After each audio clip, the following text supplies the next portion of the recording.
మా friend cranberry juice అదే తాగిన ఇంకేం తాగలే.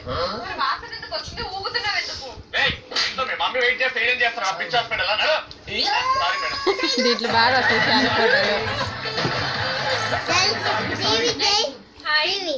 ఇది అటుకే తిన్నానా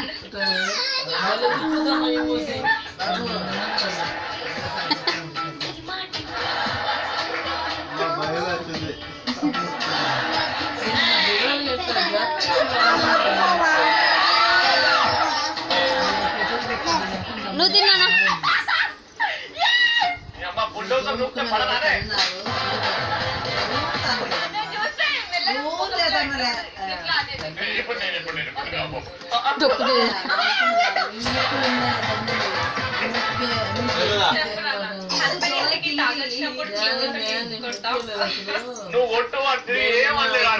నువ్వు కొడుతున్నావు చూపెట్టుకో